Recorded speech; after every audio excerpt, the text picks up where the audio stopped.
All right, you don't know this because you're just listening for the first time, but this is like the third time I'm trying to do this morning. So let's see if we can do it right this time. I keep getting interrupted. Anyway, sorry this is late. Denver slept at his grandparents last night, and he shanghaied my iPad without me even knowing. So I wasn't able to record this yesterday after school, but better late than never, especially for those of you who are absent today as well as yesterday. All right, so first thing we did in class was we went over Geography 17, and don't forget that Geography 18 is due on Thursday. So those you can both find on the homework calendar.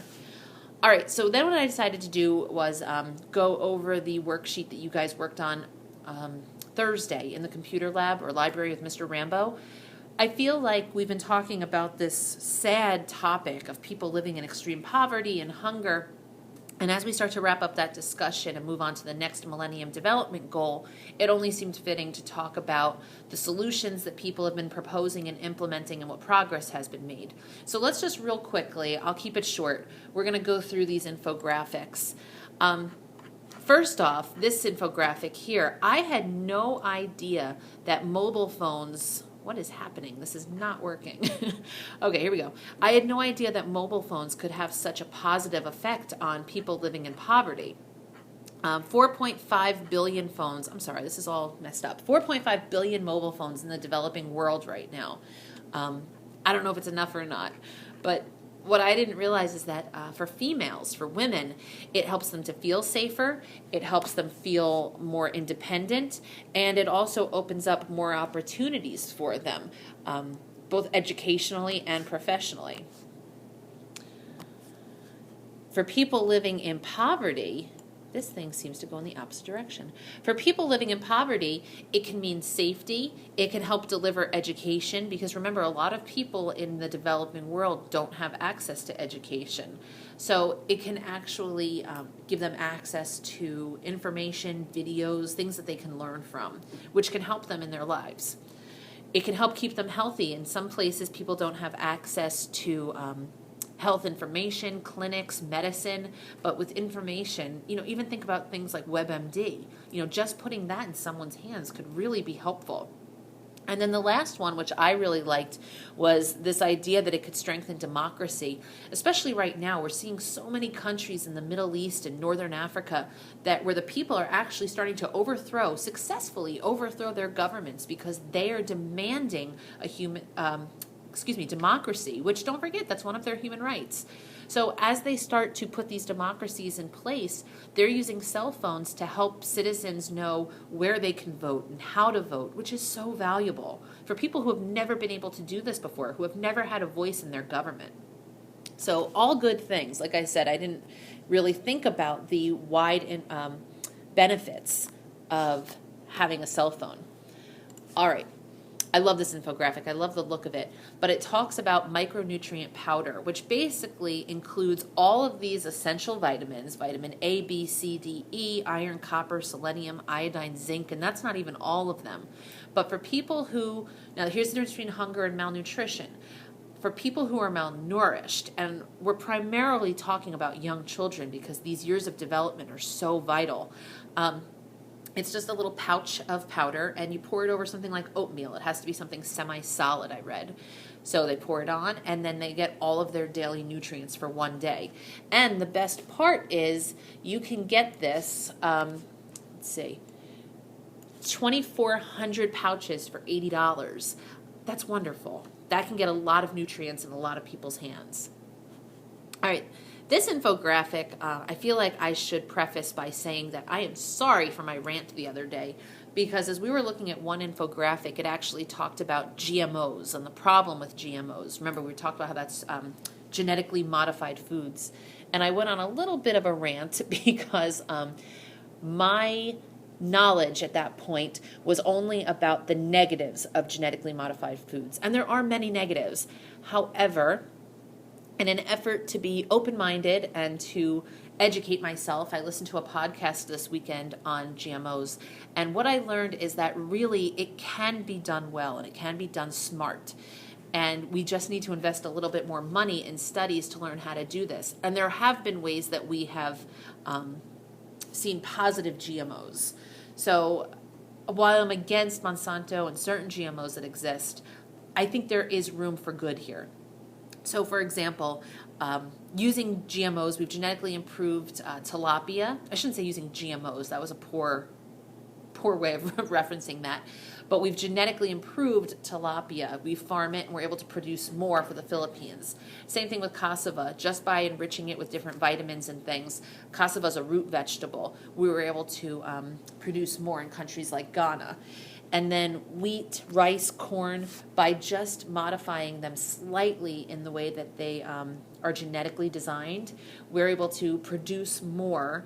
And it's not as, these crops aren't as susceptible to weathering and storms and things like that.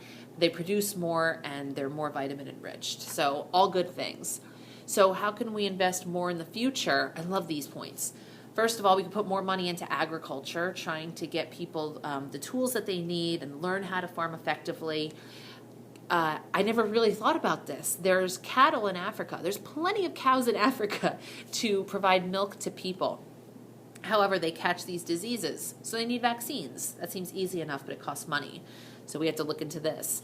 And then finally, again, we're talking about women. If we invest in women and we can give them land, water, seeds, training, then they could help us not improve, but increase the amount of food production, which is so vital right now. All right. This infographic I think is kind of funny. It's all about sweet potatoes.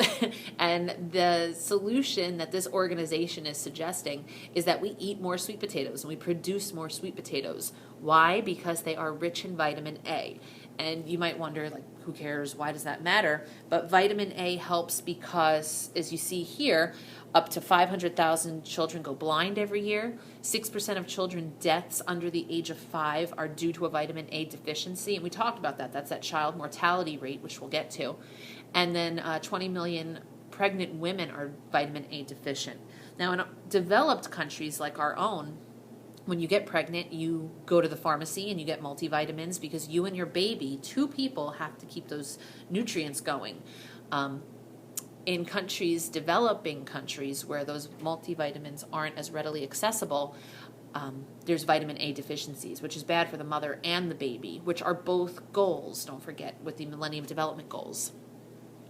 All right, so what can we do? We actually, according to this infographic, Mozambique and Uganda actually did a study where they produced more sweet potatoes and they ate more sweet potatoes and they saw improvements in nutrition.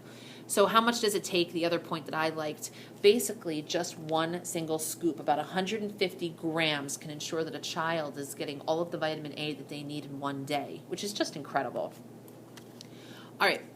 This infographic, I think, is my favorite, not because I agree with it. In fact, I can't agree with this, because basically what it suggests is that if we all go vegan, we could help hunger. I can't go vegan. I like to eat chicken and beef and everything else way too much. But I really do respect their point of view here. They make some pretty good points.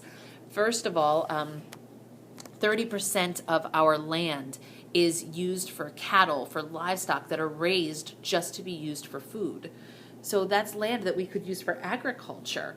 It doesn't have to be for meat products. So good point. And then also, as our livestock are grazing, they're threatening native species, they're leading to soil erosion and desertification, and they're leaving land barren.